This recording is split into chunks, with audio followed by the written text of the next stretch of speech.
যে নবী নিজে হাতে দাজ্জালকে হত্যা করেছে, তার খাবার নাই, সে নবী এখন আল্লাহর কাছে কাঁদতেছে যে আল্লাহ এই বিপদ থেকে বাঁচান। তো এই জন্য সবসময় আল্লাহর সামনে নত, আল্লাহর সামনে সাহায্য, এটা ছাড়া কোনো রাস্তা নেই। তো ঈসা আলাইহিস সালামের কান্নাকাটি এবং মুমিন মুজাহিদদের কান্নাকাটিতে আল্লাহ সুবহানাহু ওয়া তাআলা ইয়াজুজ মাজুজের শরীরে এক প্রকার পোকামাকড় এবং অসুখ দিবেন। তারা মারা যাবে কেমন করে? হাদিসের বাক্যটা শুনেন, কামাউতি নাফাসিন ওয়াহিদিন।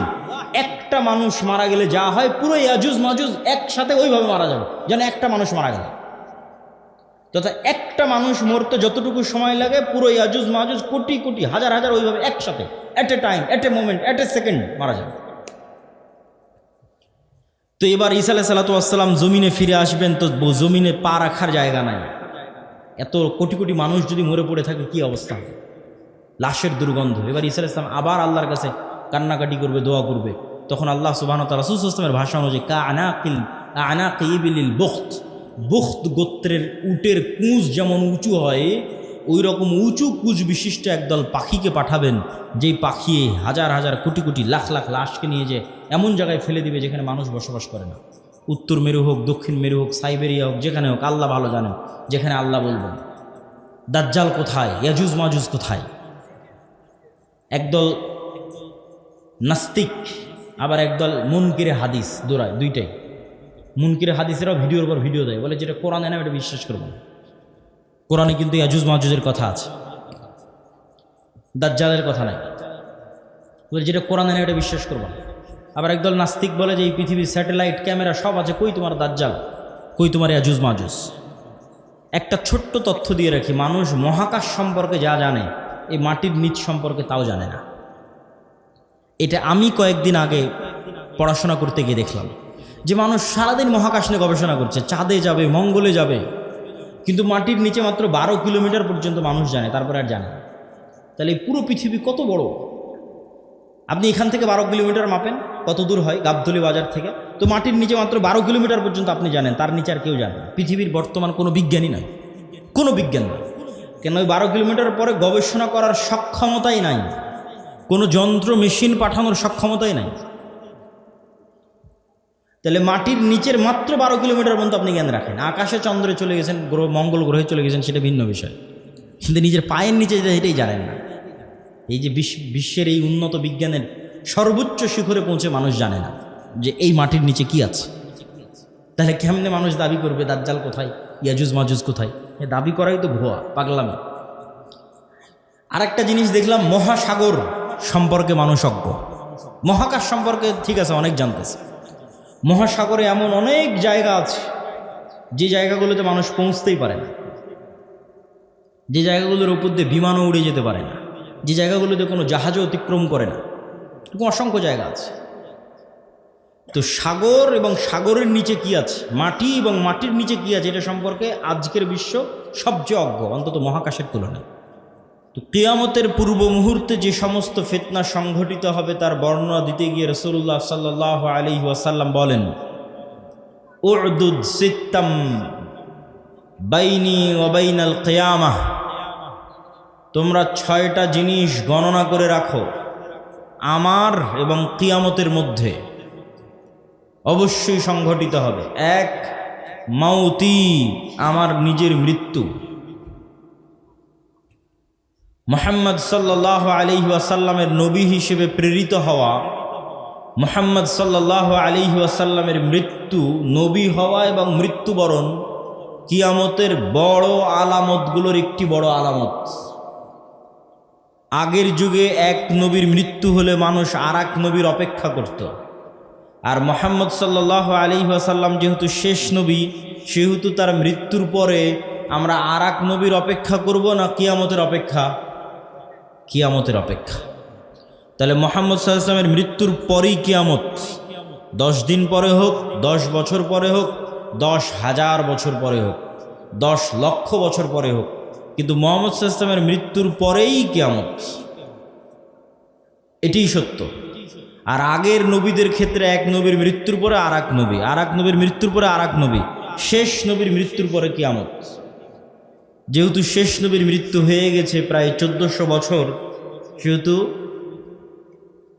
এটি নিশ্চিত করে মানুষ বলতে পারবে না যে কখন কিয়ামত হবে, কিন্তু যে কোনো সময় হঠাৎ কিয়ামত হয়ে যাবে, বাগতাতান, হঠাৎ। আল্লাহ সুবহানাহু ওয়া তাআলা কোরআন মাজিদে বলেছেন যে হঠাৎ কিয়ামত কায়েম হয়ে যাবে। প্রিয় উপস্থিতি, 1 নম্বর মুহাম্মদ সাল্লাল্লাহু আলাইহি ওয়াসাল্লামের মৃত্যু, 2 নম্বর ফাতহু বাইতুল মুকাদ্দাস, 2 নম্বর হচ্ছে মসজিদে আকসা বিজয় হবে আমার এবং কিয়ামতের মধ্যে। রাসূল সাল্লাল্লাহু আলাইহি ওয়াসাল্লাম যখন মারা যাচ্ছেন তখন মসজিদে আকসা বিজয় হয়নি, তখন মসজিদে আকসা খ্রিস্টানদের কাছে আছে। রোমান এম্পায়ার তাদের অনেক পবিত্র জায়গা, ইহুদিদেরও পবিত্র জায়গা, খ্রিস্টানদেরও পবিত্র জায়গা। তাহলে মুহাম্মদ সাল্লাল্লাহু আলাইহি ওয়াসাল্লাম মসজিদে আকসা তার জীবদ্দশায় বিজয় করে যাননি। তাহলে মুহাম্মদ সাল্লাল্লাহু আলাইহি ওয়াসাল্লাম ভবিষ্যৎবাণী করছেন যে এটা বিজয় হবে। তো মুহাম্মদ সাল্লাল্লাহু আলাইহি ওয়াসাল্লামের পরে এক খলিফার পরে ওমর রাদিয়াল্লাহু তাআলা আনহুর যুগে মসজিদে আকসা বিজয় হয়। দ্বিতীয়বার আর একবার বিজয় হয় সুলতান সালাহুদ্দিন আইয়ুবীর যুগে। তৃতীয়বার আরও একবার বিজয় হতে পারে, আল্লাহু আলাম। মসজিদে আকসা বিজয় হবে। 3 নম্বর, এমন ভয়ঙ্কর মহামারী ছাগলে বা পশু প্রাণীতে যখন মড়ক লাগে, মুরগির খামারে যখন ভাইরাস ঢুকে মড়ক লাগে, তখন একটা মোরগও বাঁচে না। এরকম ভয়ঙ্কর মহামারীতে পৃথিবী সাফ হয়ে যাবে। পৃথিবীতে যা মানুষ বেঁচে আছে তার অনেক অল্প মানুষ বেঁচে থাকবে। তো রাসূল সাল্লাল্লাহু আলাইহি ওয়াসাল্লামের মৃত্যুর পর থেকে নিয়ে আজ পর্যন্ত অসংখ্য মহামারী হয়েছে। তো যে কোনো মহামারী বড় আকার ধারণ করলেই সাহাবা ইকরাম বা আলেম ওলামা মনে করতেন এটি সেই মহামারী, কিন্তু ভয়ঙ্কর ভয়াবহ মহামারী হবে এটি ঠিক। তারপরে রাসূল সাল্লাল্লাহু আলাইহি ওয়াসাল্লাম বললেন, এমন এক ফিতনা দেখা দিবে যেই ফিতনা আরবের প্রত্যেক ঘরে প্রবেশ করবে। আরবের একটি ঘরও বাকি থাকবে না, খালি থাকবে না, যেই ঘরে এই ফিতনা প্রবেশ করবে না। কিছু আলেম ওলামা ব্যাখ্যা করেছেন এই ফিতনা মোবাইলের ফিতনা, কেউ ব্যাখ্যা করেছেন এই ফিতনা যুদ্ধ বিগ্রহ মারামারি গণ্ডগোল সেই ফিতনা, তথা এমন গৃহযুদ্ধ এবং এমন গণ্ডগোল এমন মারামারি দেখা দিবে যেই মারামারি যেই যুদ্ধে আরবের প্রত্যেক ঘর যুক্ত হয়ে যাবে। আরবের একটি ঘরও মুক্ত থাকবে না, পৃথিবীর সব ঘর নয়, আরবের প্রত্যেক ঘর যুক্ত হয়ে যাবে। তারপর রাসূল সাল্লাল্লাহু আলাইহি ওয়াসাল্লাম বললেন, সুম্মা হুদনাতুন বাইনাকুম ওয়া বাইনার রোম, তারপর একটা চুক্তি হবে, ঐতিহাসিক চুক্তি তোমাদের মধ্যে আর রোমানদের মধ্যে। এই চুক্তির প্রেক্ষাপটে রোমান খ্রিস্টান এবং মুসলমানেরা এক তৃতীয় পক্ষের বিরুদ্ধে যুদ্ধ করবে। সেই তৃতীয় পক্ষের বিরুদ্ধে যুদ্ধে মুসলমান এবং খ্রিস্টানেরা বিজয়ী হবে। তারপরে কোনো একজন খ্রিস্টান ক্রুশ উঁচিয়ে ধরে বলবে এটার কারণে আমরা বিজয় হয়েছি। তখন এক মুসলমান ক্ষিপ্ত হয়ে গিয়ে ওই ক্রুশকে ভেঙে দিবে, কিছু বর্ণনায় আছে ওই ব্যক্তিকে হত্যা করবে। তো ক্রুশ ভেঙে ফেলা অথবা ক্রুশ উত্তোলনকারী ব্যক্তিকে হত্যার মাধ্যমে রোমান খ্রিস্টান এবং মুসলমানেরা মুখোমুখি দাঁড়িয়ে যাবে। আর রোমান খ্রিস্টানদের সাথে মুসলমানদের এই যুদ্ধ হবে পৃথিবীর ইতিহাসের সবচেয়ে ভয়াবহ যুদ্ধ। মালহামা নামটি এখন অনেক পরিচিত, আর ইংরেজিতে আরমাগেডন নামটি অনেক পরিচিত। বাইবেলের প্রফেসি অনুযায়ী শেষ জামানায় এক ভয়ঙ্কর যুদ্ধ হবে, যেটিকে তারা বলে আরমাগেডন, ভয়ঙ্কর যুদ্ধ। ওইটারই ইসলামিক টার্মিনোলজি পরিভাষা অনেকেই মনে করে যে আল মালহামা বা আল মালহামা আল কুবরা, ভয়ঙ্কর যুদ্ধ। যেই যুদ্ধের মতো ভয়ঙ্কর যুদ্ধ অতীতে কোনোদিন হয়নি, পরে ভবিষ্যতে আর কোনোদিন হবে না। এই যুদ্ধটা কাদের কাদের মধ্যে সংঘটিত হবে? খ্রিস্টান রোমানদের মধ্যে এবং মুসলমানদের মধ্যে। রাসূলুল্লাহ সাল্লাল্লাহু আলাইহি ওয়াসাল্লামের ভাষা অনুযায়ী সেই দিন খ্রিস্টানেরা একত্রিত হবে তাহতা সামানিনা রায়াহ, ৮০টি পতাকার অধীনে। তাহতা কুল্লি রায়াতিন, প্রত্যেক পতাকার অধীনে ১২ ১২,০০০ করে সেনাবাহিনী থাকবে, যোদ্ধা, ফাইটার। তো 80টি পতাকার অধীনে 12,000 করে সেনাবাহিনী থাকলে ক্যালকুলেটরে চাপলে দেখবেন প্রায় 9.5 লক্ষ থেকে 10 লক্ষ মানুষ নয়, শুধু যোদ্ধা, তথা 10 লক্ষ যোদ্ধা একত্রিত হবে মুসলমানদের বিরুদ্ধে যুদ্ধ করার জন্য। রাসূল সাল্লাল্লাহু আলাইহি ওয়াসাল্লাম এই যুদ্ধের জায়গার নামও বলে দিয়েছেন, বলেছেন লা তাকুমুস সাআ, ততদিন কিয়ামত হবে না যতদিন না হাত্তা তুকাতিলুনার রোম, যতদিন না তোমরা রোমানদের বিরুদ্ধে যুদ্ধ করেছো বিল আমাক আও বিদাবিক, আমাক এবং দাবেক নামক জায়গায় যতদিন না তোমরা রোমানদের বিরুদ্ধে যুদ্ধ না করেছো ততদিন কিয়ামত হবে না।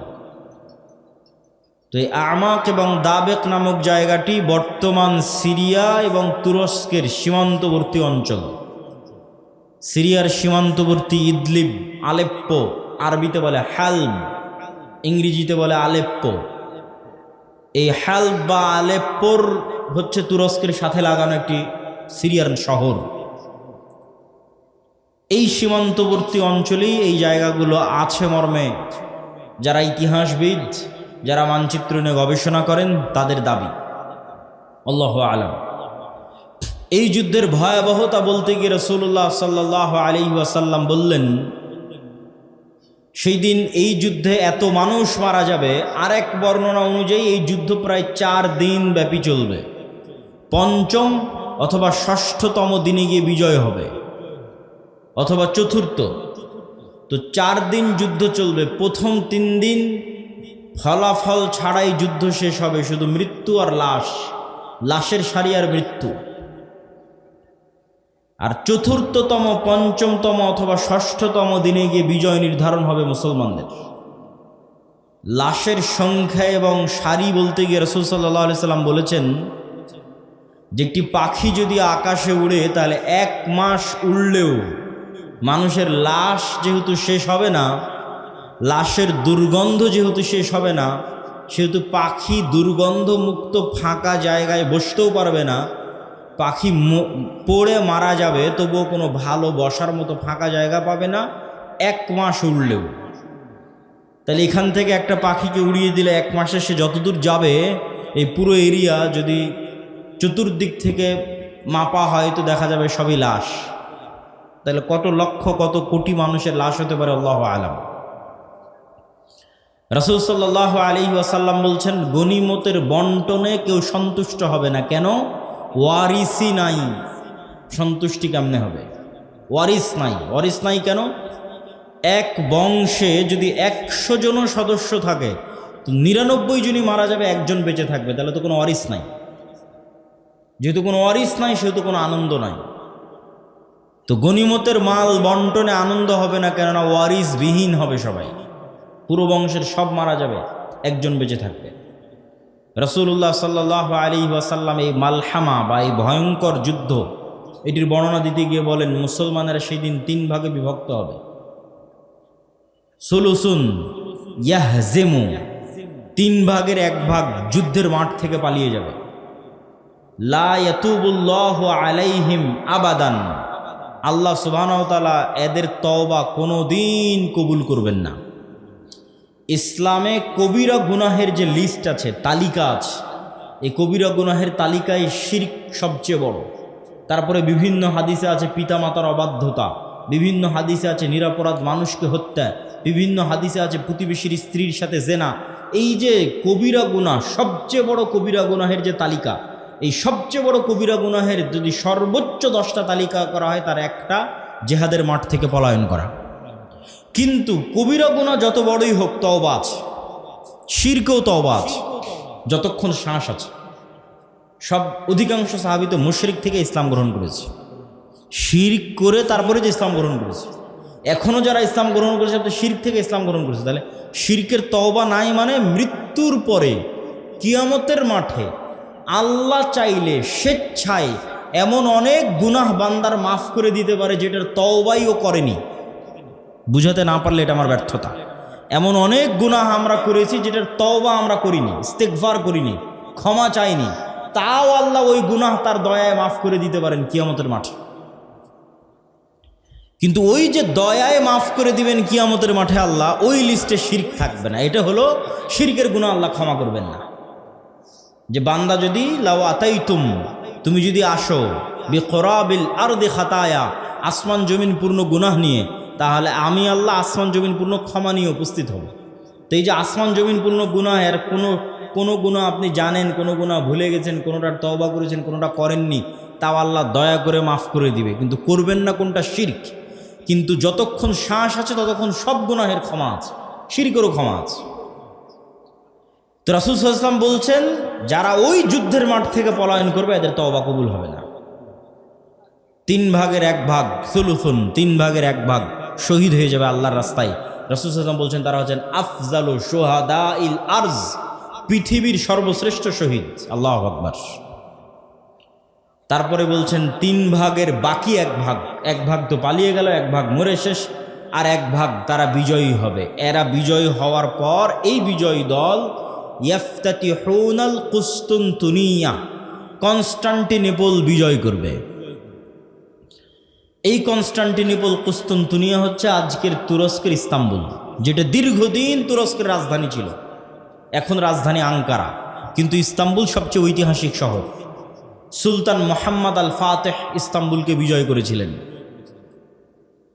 কিন্তু হাদিসের ভাষায় বোঝা যাচ্ছে কিয়ামতের পূর্ব মুহূর্তে, দাজ্জাল প্রকাশের পূর্ব মুহূর্তে পুনরায় মুসলমানেরা তুরস্ক বিজয় করবে, তথা মুসলমানদের বর্তমান যে তুরস্ক মুসলমানদের হাতে আছে, এটি মুসলমানদের হাতে নাও থাকতে পারে। না হলে কনটেক্সট মিলানো কঠিন যে কিয়ামতের পূর্ব মুহূর্তে মুসলমানেরা তুরস্ক কিভাবে বিজয় করবে। এই ঘটনারই ধারাবাহিকতায় আর এক হাদিসে, আমি কিন্তু এক হাদিস বলতেছি না, বিভিন্ন হাদিস থেকে যুক্ত করতেছি। আর এক হাদিসে রাসূলুল্লাহ সাল্লাল্লাহু আলাইহি ওয়াসাল্লাম বলেন, ততদিন পর্যন্ত কিয়ামত হবে না যতদিন না বানু ইসহাকের 70,000 মানুষ, ইসহাক আলাইহিস সালাতু ওয়াস সালামের বংশের, ইব্রাহিম আলাইহিস সালাতু ওয়াস সালামের বংশের 70,000 মানুষ যতদিন না এমন এক শহরে যুদ্ধ করছে, মদিনাতুন, এমন এক শহরে যুদ্ধ করছে, জানিবুহাল বার ওয়া জানিবুহাল বাহর, যার এক পাশে সমুদ্র আর এক পাশে সমতল। কোন শহর? আলেম ওলামা মতভেদ করেছেন। কেউ বলেছেন এটি ইতালির রাজধানী রোম, কেউ বলেছেন এটি তুরস্কের ইস্তাম্বুল, কুস্তুনতুনিয়া, কনস্টান্টিনোপল। ইতালির রাজধানী রোম হওয়ার পক্ষে আর একটা জয়ীফ হাদিস আছে, যে রাসূল সাল্লাল্লাহু আলাইহি ওয়াসাল্লামকে জিজ্ঞেস করা হচ্ছে যে উম্মতে মুহাম্মাদি কোন শহর আগে বিজয় করবে কিয়ামতের পূর্ব মুহূর্তে, কুস্তুনতুনিয়া না রোমিয়া? কিন্তু হাদিসের সানাদ দুর্বল। তো এমন এক শহর, যেই শহরের কিন্তু এখন যেটা অনুবাদ করতেছি এটা সহিহ বুখারী মুসলিমের হাদিসগুলো অনুবাদ করতেছি, যেগুলো আমি পূর্ণ অনুবাদ করতেছি এগুলো, তথা কিয়ামতের পূর্ব মুহূর্তে যা ঘটবে তার সবচেয়ে বিশুদ্ধ যেগুলো হাদিস। তো রাসূল সাল্লাল্লাহু আলাইহি ওয়াসাল্লাম বললেন এমন এক শহর বিজয় করবে বানু ইসহাকের, ইব্রাহিম আলাইহিস সালাতু ওয়াস সালাম, ইসহাক আলাইহিস সালাতু ওয়াস সালামের বংশের 70,000 মানুষ, যেই শহরের এক পাশে সমুদ্র আর এক পাশে সমতল, কিন্তু ওই যুদ্ধ হবে বিদুন সিলাহ, লা ইয়ারমুনা আইয়ু সাহমিন, না তারা কোনো তীর নিক্ষেপ করবে না তরবারি চালাবে, কোনো অস্ত্র ছাড়া বিজয় হবে। কিসের মাধ্যমে বিজয় হবে? তারা শুধু মুখে উচ্চারণ করবে লা ইলাহা ইল্লাল্লাহু আল্লাহু আকবার। এই এক তাকবীর ধ্বনিতে শহরের এক দেওয়াল পড়ে যাবে, দ্বিতীয় তাকবীর ধ্বনিতে শহরের দ্বিতীয় দেওয়াল পড়ে যাবে, তৃতীয় তাকবীর ধ্বনিতে শহরের তৃতীয় দেওয়াল পড়ে যাবে। মুসলমানেরা বিনা বাধায়, বিনা রক্তপাতে এবং বিনা অস্ত্র প্রয়োগে ওই শহরে প্রবেশ করবে। তো যদি এটি কুস্তুনতুনিয়া হয়, তাহলে এই যে আগের ঘটনার ধারাবাহিকতায়, আগে যে ভয়ঙ্কর মালহামা হলো, এই যে লক্ষ লক্ষ কোটি কোটি মানুষ মারা গেল, তারপরে মুসলমানেরা বিজয় হলো, খ্রিস্টানরা পরাজয় হলো, এই সেনাবাহিনী এবার যখন সিরিয়া এবং তুরস্কের সীমান্তবর্তী অঞ্চল থেকে বিজয় অভিযান নিয়ে রওনা দিবে ইস্তাম্বুল কুস্তুনতুনিয়া বরাবর, তখন ইস্তাম্বুলে প্রবেশ করতে তাদের আর আলাদা কোনো অস্ত্র প্রয়োগ করতে হবে না। তাকবীর ধ্বনিতে ওই নগরীর দেওয়াল পড়ে যাবে এবং তারা বিনা অস্ত্র প্রয়োগে শহর বিজয় করবে। অথবা ওই আগের হাদিসে কুস্তুনতুনিয়া বিজয় হয়ে গেছে, কুস্তুনতুনিয়া বিজয়ের পর এই বিজয় কাফেলা চলতেই থাকবে। ম্যাপ চেক করলে বুঝবেন, চলতে চলতে চলতে পৌঁছে যাবে ইতালির রাজধানী রোমে। যখন ইতালির রাজধানী রোমে পৌঁছবে তখন আর এখানে কোনো অস্ত্র প্রয়োগ করতে হবে না, তাকবীর ধ্বনিতে শহর বিজয় হয়ে যাবে। দুটের যে কোনো একটা আল্লাহ সুবহানাহু ওয়া তাআলা ভালো জানেন। এই দুই বিজয়ের অথবা এক বিজয়ের, কুস্তুনতুনিয়া বিজয় অথবা কুস্তুনতুনিয়ার পরে রোম বিজয়, ইতালির রাজধানী রোম বিজয়, এই দুই বিজয়ের কোনো এক বিজয়ের পরে আড়াল থেকে, বেশিরভাগ হাদিসে আছে কুস্তুনতুনিয়া বিজয়ের পর, শয়তান চিৎকার করে বলবে দাজ্জাল তোমাদের বাড়িতে প্রবেশ করে গেছে, কিন্তু এটা মিথ্যা সংবাদ হবে। কিন্তু তখন তৎকালীন এই মুজাহিদ বাহিনী যারা যুদ্ধ করতেছে তাদের যিনি নেতা থাকবেন তিনি 10 জন অশ্বারোহীকে রওনা করিয়ে দিবেন দাজ্জাল সত্যি সত্যি বের হয়েছে কিনা এটা অনুসন্ধান করার জন্য। তো রাসূলুল্লাহ সাল্লাল্লাহু আলাইহি ওয়াসাল্লাম বলছেন এই যে 10 জন বের হবে, আসমাহুম ওয়া আসমা আবাইহিম, এদের নাম, এদের বাপ দাদার নাম, এদের গায়ের রং, এদের ঘোড়ার গায়ের রং সব আমি এখন বলে দিতে পারবো, এখন যেন আমি দেখতে পাচ্ছি। কিন্তু তিনি বলেননি, কিন্তু তিনি জানতেন যে কোন 10 জন, তাদের নামও তিনি জানেন, তাদের বংশও তিনি জানেন, তাদেরকে রওনা করিয়ে দেওয়া হবে। এই ঘটনার সাথে আরেকটা ঘটনা যুক্ত আছে যেটা না বললেই নয়। যেই দিন এই মালহামা হবে, এটা ছুটে গেছে বলতে, সেই দিন ওই হাদিসে রাসূল সাল্লাল্লাহু আলাইহি ওয়াসাল্লাম বলছেন ইয়াখরুজু মিনাল মাদিনা খিয়ারু আহলিল আরজ, মদিনা থেকে যুদ্ধ করার জন্য সিরিয়াতে এসে রোমানদের বিরুদ্ধে যুদ্ধ করবে, এই জন্য মদিনা থেকে তৎকালীন বিশ্বের খিয়ারু আহলিল আরজ, সবচেয়ে আল্লাহওয়ালা তাকওয়াবান পরহেজগার একদল মানুষ বের হবে। আল্লাহু আকবার। তৎকালীন বিশ্বের সবচেয়ে তাকওয়াবান আল্লাহওয়ালা পরহেজগার মানুষেরা তখন মদিনায় থাকবে, তাদের একটা জামাত এই যুদ্ধে অংশগ্রহণ করার জন্য মদিনা থেকে রওনা দেবে। তখন এই রোমান খ্রিস্টান এম্পায়ারের সেনাবাহিনীরা বলবে মদিনার মানুষ তোমাদের এখানে কাজ কি, খাল্লু বাইনানা ওয়া বাইনাল্লাযিনা সাবাউ মিন্না, আমাদের যুদ্ধ এই সিরিয়ার মানুষদের সাথে, তোমরা আমাদের রাস্তা ক্লিয়ার করে দাও, তোমাদের এই যুদ্ধে বাধা দেওয়ার কি দরকার। অথবা আমাদের মধ্যে থেকে আগের যুদ্ধের ধারাবাহিকতায়, মানে এর আগেও আরও অনেক যুদ্ধ হয়ে থাকতে পারে, ধারাবাহিকতায় আমাদের মধ্যে যারা তোমাদের কাছে বন্দী হয়ে আছে, বন্দী হওয়ার পর তারা তোমাদের দিন গ্রহণ করে নিয়েছে, ওদের সাথে আমাদের যুদ্ধ, তোমরা কেন ওদেরকে বাঁচাতে আসতেছো, এরকম একটা কনটেক্সট হাদিসের মধ্যে আছে। তখন মদিনার মানুষেরা উত্তরে বলবে আমরা আমাদের ভাইদেরকে একাই ছেড়ে দিতে পারি না, অতএব এই যুদ্ধে আমরা অংশগ্রহণ করবই করব। এখানে ভাইদেরকে বলতে দুটোই উদ্দেশ্য হতে পারে, সিরিয়ার মুসলমানদেরকে অথবা রোমানদের মধ্যে যারা বন্দী হয়েছিল খ্রিস্টান, পরে মুসলমান হয়ে গেছে, ওদেরকে এরা চাচ্ছে নিয়ে নিতে, যে আমরা তো আমাদের লোকজনকেই চাচ্ছি, তোমাদের কি সমস্যা। ওদেরকে বাঁচাতে এরা বলবে না, আমাদের মুসলিম ভাইদেরকে আমরা একাই ছেড়ে দিতে পারি না, তখনই যুদ্ধ হবে। তো এবার এই যে 10 জন অশ্বারোহী রওনা দিল দাজ্জালের অনুসন্ধানে, দাজ্জালকে খুঁজতে, তখনও দাজ্জাল বের হয়নি। তো কিন্তু মুজাহিদ বাহিনী হতবিহব্বল, তটস্থ, হতভম্ব হয়ে যাবে, কেননা দাজ্জালের ফিতনা পৃথিবীর সবচেয়ে বড় ফিতনা। আদম আলাইহিস সালাতু ওয়াস সালাম যেই ফিতনায় পা দিয়ে জান্নাত থেকে বের হয়ে গেছেন, ওটাও ফিতনা। আল্লাহ বললেন এই গাছের নিকটে আসিও না, এই গাছের ফল খেও না, খেয়ে নিলেন। তো ফল খেতে নিষেধ করাটা ফিতনা, খেয়ে নিলেন, ফিতনায় পড়ে গেলেন, ফিতনা থেকে বাঁচতে পারলেন না। কাবিল হাবিলকে হত্যা করলো, এটাও ফিতনা। নূহ আলাইহিস সালাতু ওয়াস সালামের কওম আগের যুগের সৎ কর্মশীল পরহেজগার বান্দাদের মূর্তি বানিয়ে পূজা করতে লাগলো, ওটাও ফিতনা। লূত আলাইহিস সালাতু ওয়াস সালামের কওম জেনায় লিপ্ত হয়ে গেল, এটাও ফিতনা। কিন্তু এগুলো একটাও ফিতনা দাজ্জালের ফিতনার মতো বড় নয়, এটা বুঝতে হবে। দাজ্জালের ফিতনা আকবারু ফিতান আলা ওয়াজহিল আরজ, আদম আলাইহিস সালাম যেই ফিতনায় পা দিয়েছেন ওইটার চাইতে, কাবিল যে ফিতনায় পা দিয়েছিল ওইটার চাইতে, নূহ আলাইহিস সালামের কওম যে ফিতনায় পা দিয়েছিল ওইটার চাইতে, আদ সামুদ কওমে লূত তারা যে ফিতনায় পা দিয়েছিল ওইটার চাইতে সবচেয়ে বড় ফিতনা দাজ্জালের ফিতনা। আর এই ফিতনা মোকাবেলা করবে উম্মতে মুহাম্মদ, সর্বশ্রেষ্ঠ উম্মত মোকাবেলা করবে পৃথিবীর সবচেয়ে বড় ফিতনার। কেন দাজ্জালের ফিতনা?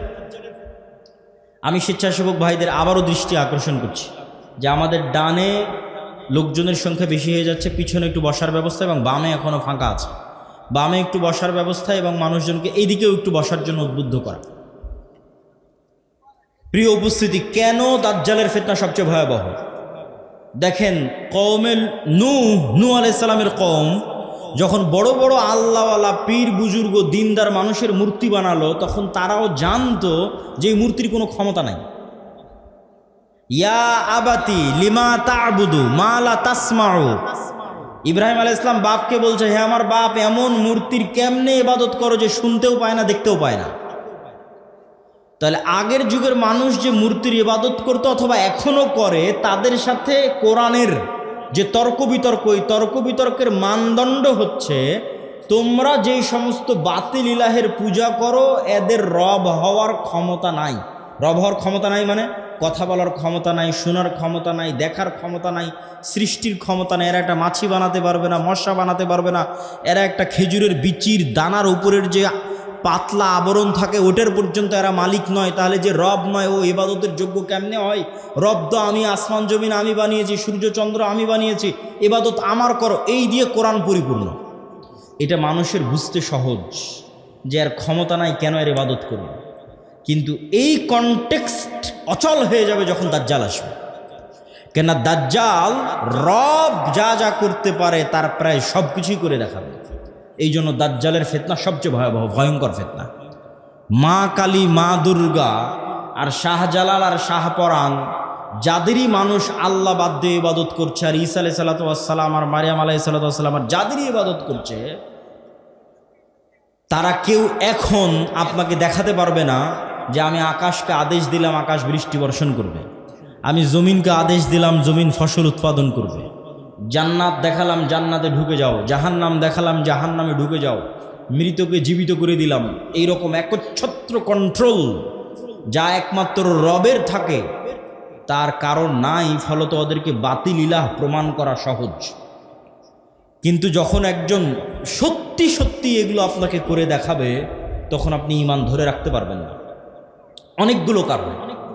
এক নাম্বার কারণ, যারা ধরেন আগে থেকেই শক্তিশালী কোনো কিছু দেখলেই, আরে বাবা এই তো অনেক বড় অলিয়া উলিয়া কবিরাজ, অনেক কিছু করতে পারে, দেখলেই যাদের অন্তরে ভয় ঢুকে যায়, মনে হয় না এর কাছে মনে হয় কোনো ক্ষমতা আছে, এরা তো এমনি দাজ্জালের পূজা করবে। যারা যুগ যুগ মূর্তির পূজা করেছে, মাজারের পূজা করেছে, এদের বাধা হবে না। ওরা দাজ্জালের ক্ষমতা পাওয়ার দেখে মনে করবে অনেক বড় অলি আল্লাহ চলে এসেছে, অনেক বড় কারামতে আউলিয়া চলে এসেছে, অতএব এখন আর ইবাদত করে, এখন আর পূজা করলে সমস্যা নেই। তো একদল তো এমনি পথভ্রষ্ট হয়ে যাবে। আরেক দল মানুষ থাকে যারা মোটামুটি আল্লাহর উপর ঈমান রাখে, কিন্তু ইস্তেকামাহ, ঈমানের উপর ইস্তেকামার জন্য সবর লাগে। সবর করার ক্ষমতা এবং সাহস এদের নাই। এদের দেখবেন এখন দুনিয়াবি ক্ষমতা যাদের কাছে, ওদের ওখানে গিয়ে সিজদা দিচ্ছে। আজ থেকে 6-7 মাস আগে 16 বছর যাদের কাছে ক্ষমতা ছিল, ওদের কাছে গিয়ে সিজদা দিয়েছে। ক্ষমতার বাইরে এরা চিন্তা করতে পারে না। ক্ষমতা যেখানে, এদের কেবলা এবং মারকাজ সেখানে। এবং আপনি যদি নিজের জায়গায় দাঁড়িয়ে চিন্তা করেন, আজকে তেলের যে সংকট, আমি দাজ্জালের ফিতনার ভয়াবহতা বোঝানোর জন্য আপনাকে বলতেছি। তেলের যে সংকট, মাঝে মধ্যে আমার মনে হয় আল্লাহ আমাদের ফিতনা থেকে হেফাজত করুক, যে এখন যদি কেউ এসে বলে, আব্দুল্লাহ তোমার গাড়িতে তো তেলের দরকার, তো এইটা করলে তোমাকে তেল দেওয়া হবে, ধরো তুমি আর 500 টাকা বেশি দিলে তেল দিয়ে দিব, বা তুমি এই অপরাধটা করলে তোমাকে তেল দিয়ে দিব। তো কত মানুষ হল, ঠিক আছে ভাই সমস্যা নেই, আমার গাড়িতে তেল দেন, আমি করে দিচ্ছি। যেমন কোনো একটা দেশকে যদি বলা হয় যে সব তেলের কন্ট্রোল আমার হাতে, এটা করো, তেল পাবে, নাহলে কিন্তু আবাদও বন্ধ হয়ে যাবে। আমরা মনে করি তেল মানে দিয়ে শুধু গাড়ি চলে।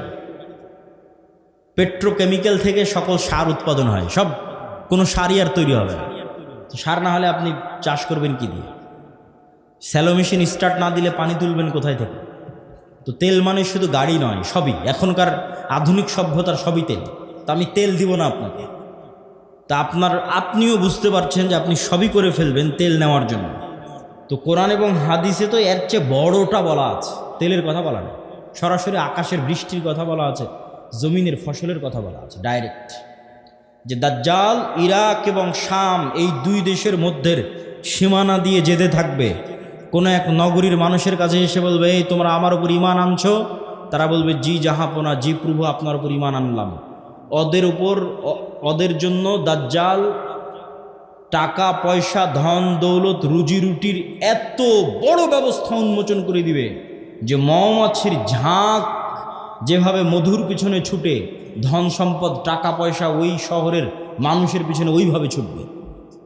এবার অতিক্রম হতে হতে আর এক শহরে আসবে, সেই শহরের মানুষকে বলবে আমার উপর ঈমান আনয়ন করছো, তারা বলবে না, আমরা রব্বুল আলামিনের উপর ঈমান রাখি।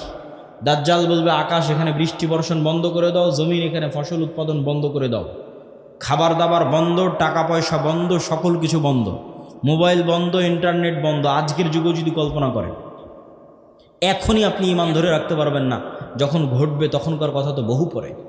তো শাম অঞ্চলের মানুষেরা না খেতে পেয়ে ধনুক চাবিয়ে খাবে, তীর চাবিয়ে খাবে। তীর তো খাওয়ার জিনিস না, ধনুক তো খাওয়ার জিনিস না, কিন্তু গাছের পাতাও যেহেতু উৎপন্ন হবে না তো কি খাবে? গাছের পাতাও তো উৎপন্ন হবে না। তো এ হলো দাজ্জালের ফিতনা, পৃথিবীর সবচেয়ে ভয়ঙ্কর এবং ভয়াবহ ফিতনা। দাজ্জালের ফিতনা সম্পর্কে বলতে গিয়ে দুইটা হাদিস না বললেই না। একটা হাদিসে রাসূলুল্লাহ সাল্লাল্লাহু আলাইহি ওয়াসাল্লাম বলছেন যে দাজ্জাল পৃথিবীতে 40 দিন সফর করবে। 40 দিনের প্রথম দিন হবে 1 বছর, দ্বিতীয় দিন হবে 1 মাস, তৃতীয় দিন হবে 1 সপ্তাহ। আর দাজ্জালের গতি হবে কাগাইসিন ইস্তাদবারাতহুর রিহ, এমন মেঘমালা যেই মেঘমালাকে ঝড়ো বাতাস উড়িয়ে নিয়ে যাচ্ছে। এই যে কয়দিন পরে কালবৈশাখী ঝড় হবে, আকাশে তাকিয়ে দেখবেন ঝড়ের সময় মেঘ কত দ্রুত চলে। তো ঝড়ের বাতাসে যে মেঘ খুব দ্রুত চলে, এরকম দ্রুত গতি হবে দাজ্জালের। তো আল্লাহর নবী মেঘের সাথেও তুলনা দিয়েছেন। এখন যন্ত্র দিয়ে মেঘের মতো আকাশে উড়বে না দাজ্জাল নিজেই আকাশে উড়বে, আল্লাহু আ'লাম, আল্লাহ সুবহানাহু ওয়া তাআলা ভালো জানেন। কিন্তু দাজ্জালের আগমনে পৃথিবীতে এত ব্যাপক বৈপ্লবিক পরিবর্তন হবে যে পৃথিবীর দিন 1 বছরের সমান হয়ে যাবে। এটা হঠাৎ করে আল্লাহর আদেশে, কোনো কারণ ছাড়াই আল্লাহ বলবেন দিন এখন তুমি 1 বছরের সমান হও, এরকম নয়। আল্লাহ লাতিফ, প্রত্যেকটা জিনিস ঘটনা পরম্পরায় হয়, মানুষ দেখবে এটা স্বাভাবিক। তথা এই ভূমণ্ডল, নভমণ্ডল, সৌরজগতে এমন বৈপ্লবিক কোনো পরিবর্তন হবে, অথবা এই পৃথিবীতে এমন বৈপ্লবিক কোনো পরিবর্তন হবে, অথবা সূর্য এবং চন্দ্রের বর্তমান ঘূর্ণায়মান পরিপ্রক্রিয়ায় এমন বড় বৈপ্লবিক পরিবর্তন হবে যেটা স্বাভাবিক হতে সময় লাগবে। 1 দিন হবে 1 বছর, তারপরের 1 দিন হবে 1 মাস, তারপরের 1 দিন হবে 1 সপ্তাহ, তারপরে স্বাভাবিক। ওইটার আগে কিছু একটা ঘটবে। দাজ্জালের আগমনই ওই রকম ভয়ঙ্কর এবং ব্যতিক্রম হবে। আল্লাহু আ'লাম সেটা কি হবে। দাজ্জালের বিষয়ে আরেকটি হাদিসে রাসূলুল্লাহ সাল্লাল্লাহু আলাইহি ওয়াসাল্লাম, যেটা তামিম আদ-দারির হাদিস, যারা 30 দিন সমুদ্রে লাইবা বিহিমুল মাউজ শাহরান কামিলান, সমুদ্রের ঝড়ো বাতাস এবং ঢেউ 1 মাস যাবৎ তাদেরকে কোথায় নিয়ে গেছে কোনো কন্ট্রোল ছিল না নৌকার উপর। এক দ্বীপে গিয়ে যখন নৌকা ঠেকলো, তখন দেখছে একটা প্রাণী, জীবজন্তু জানোয়ার, গরু ছাগল মহিষ যেমন জীবজন্তু জানোয়ার, এরকম জীবজন্তু জানোয়ার যার মুখ এবং পা সব এত বিশাল লোমে ঢাকা যে কোনটা মুখ আর কোনটা পিছন এটা বোঝা যাচ্ছে না। এই জানোয়ার কথা বলতেছে। তো মানুষ তো কোনোদিন দেখেনি, মানুষ ছাড়া আর পৃথিবীর কোনো জীবজন্তু জানোয়ারকে কথা বলতে। তো আরবের ওই মানুষেরা এই জানোয়ারকে কথা বলতে দেখে মনে করেছে এটা জিন, শয়তান, কিন্তু জীবজন্তু জানোয়ার। ও বলছে আনাল জাসসাস, আমি গোয়েন্দা, একটা মানুষ তোমাদের সাথে সাক্ষাতের অপেক্ষা করছে, এদিকে যাও। তো তামিম আদ-দারি বলছে আমরা যখন ওই মানুষের কাছে গেলাম, বিশাল দেহের মানুষ, এত বিশাল দেহের মানুষ আগে কোনোদিন কখনো দেখিনি। তো দাজ্জালের বিশাল দেহের হওয়াটা কি ব্যতিক্রম কিছু? ব্যতিক্রম কিছু না। আমরা এখন 5 ফিট 5 ইঞ্চি 6 ফুট হয়ে গেছি, কিন্তু আদি পিতা আদম আলাইহিস সালাম তো আর 5 ফিট ছিলেন না। আদম আলাইহিস সালাম ছিলেন 60 দেরা, 60 হাত, 60 গজ, 40 মিটার, প্রায় 10 তলা 15 তলার সমান উঁচু। তাহলে এখন যদি আদম আলাইহিস সালাম আমার সামনে উপস্থিত হয়, তাহলে আমি তো আশ্চর্য হয়ে যাবো, কারণ এই বিশাল দেহের মানুষ তো আমি কোনোদিন দেখিনি। তাহলে দাজ্জাল বিশাল দেহের হবে, এটা ব্যতিক্রম নয়, কেননা দাজ্জাল তো আদমেরই সন্তান। মিন উলদে আদম, আদমের সন্তান। তো তার হাত, তার হাঁটু এবং তার কাঁধ এমন শক্ত করে বাঁধা আছে। আমরা তাকে জিজ্ঞেস করলাম তুমি কে? সে বলে আমার পরিচয় তোমরা জানবেই, তোমরা বলো তোমরা কারা। তা আমরা আমাদের পুরো ঘটনা বললাম। এবার দাজ্জাল 4টা প্রশ্ন করেছে। নাখাল বাইসান, আইনে জোগার, বহায়রা তাবারিয়া, নাবিয়ুল উম্মিয়িন। বহায়রা তাবারিয়া sea of Galilee, lake of Tiberias. নাখলে বাইসান বাইত শিয়ান, আর আইনে জোগার স্প্রিং অফ জোয়ার। আর নাবিয়ুল উম্মিয়িন পড়ালেখা জানে না, লিখতে জানে না, পড়তে জানে না এমন নবী। আমাদের নবী মুহাম্মদ সাল্লাল্লাহু আলাইহি ওয়াসাল্লাম লিখতেও জানতেন না, পড়তেও জানতেন না। উনি দেখে যে পড়বেন এটা জানতেন না, কোরআন মুখস্থ করেছিলেন। প্রিয় উপস্থিতি, তো দাজ্জাল তাদেরকে এই যে 4টে জিজ্ঞেস করলো, 4টে জিজ্ঞাসার প্রথম 3টে জিজ্ঞাসার সাথে পানি কানেক্টেড আছে, পানি এবং চাষ কানেক্টেড আছে। সি অফ গ্যালিলি পানির উৎস, বহায়রা তাবারিয়া, ইসরায়েলের সীমানার মধ্যে। এখন এটা ইসরায়েলের সীমানার মধ্যে। বাইবেলের প্রফেসি অনুযায়ী তথা বাইবেলের বর্ণনা অনুযায়ী ঈসা আলাইহিস সালাতু ওয়াস সালাম যত মুজিজা দেখাতেন সব এই সাগরে, এই সাগরের আশেপাশে, এই লেক, এই হ্রদ, এই খালের আশেপাশে। তো দাজ্জাল বলছে একদিন এখানে পানি থাকবে না। এখন পানি দাজ্জাল আসার আগেই শেষ হবে সেটা ঠিক না, আসলে না, দাজ্জাল আসার শেষ হবে না। কেন আরাক হাদিসে বলতেছে ইয়াজুজ মাজুজ যখন বের হবে তখন ওরা বহায়রা তাবারিয়ার পানি খেয়ে শেষ করে দিবে, খেয়ে শেষ করে দিয়ে অন্যদিকে আগাবে পানি শেষ করার জন্য। তাহলে পানি যদি দাজ্জাল আসার আগেই শেষ হয় তাহলে ইয়াজুজ মাজুজ আবার কোথায় পানি পাবে? এটাও তো একটা প্রশ্ন। কিন্তু দাজ্জাল বলছে এখানে একদিন পানি থাকবে না। তার মানে কি ইয়াজুজ মাজুজ এসে শেষ করবে ওটার ভবিষ্যৎবাণী, না দাজ্জাল আসার আগেই শেষ হবে? মানে অনেকেই দেখি এখন খুঁজে যে বহায়রা তাবারিয়াতে পানি শেষ হচ্ছে কিনা, সেটার জন্য বলতেছে যে পানি যে দাজ্জাল আসার আগেই শেষ হবে এটা মনে করাটা একদম 100% ঠিক এটা বলা যাবে না। কেন আরাক হাদিসে কি বলা হচ্ছে? ইয়াজুজ মাজুজ এসে বহায়রা তাবারিয়ার পানি খেয়ে নেবে। তো বলে এখানে একদিন পানি থাকবে না। 2 নম্বর কি? নাখাল বাইসান, বাইসানের খেজুর বাগান, এটাও ইসরায়েলের একটা বড় শহর, বাইত শিয়ান। বলে এখানে কি মানুষ খেজুর চাষ করে? তো বলে করে। তো বলে এখানে একদিন পানিও থাকবে না, খেজুর চাষের ব্যবস্থাও থাকবে না। তার বলে আইনে জোগার, স্প্রিং অফ জোয়ার, এটার বর্ণনাও বাইবেলে আছে। আগের যেমন বহায়রা তাবারিয়ার বর্ণনাও বাইবেলে আছে, এই আইনে জোগার, স্প্রিং অফ জোয়ার, এটার বর্ণনাও বাইবেলে আছে। কি হিসেবে আছে? লূত আলাইহিস সালাতু ওয়াস সালাম যেখানে ছিলেন ওই শহরটা যখন আল্লাহ ধ্বংস করে দিলেন, যে লূত আলাইহিস সালাতু ওয়াস সালামকে যেখানে তিনি আশ্রয় দিলেন সেখানে তার জন্য পানির ব্যবস্থা, অথবা যে জায়গায় তিনি আশ্রয় নিয়েছিলেন সেই জায়গা হচ্ছে স্প্রিং অফ জোয়ার। এই জন্য ওই বহায়রা তাবারিয়ার স্প্রিং অফ জোয়ার, আইনে জোগার, এই দুটেই খ্রিস্টানেরা ব্যাপক হারে দেখতে যায়, ভিজিট করতে যায়। তো এখান থেকে আমাদের জানার বিষয় কি? এই হাদিস থেকে জানার বিষয় হচ্ছে দাজ্জাল প্রশ্ন করেছে একটা নির্দিষ্ট জায়গায়, যার প্রত্যেকটা এরিয়া 30-40 কিলোমিটারের মধ্যে। এই বহায়রা তাবারিয়া বলেন, আইনে জোগার বলেন, নাখাল বাইসান বলেন, এই বগুড়া জেলার মধ্যেই, মানে একটা সেম এরিয়ার মধ্যেই।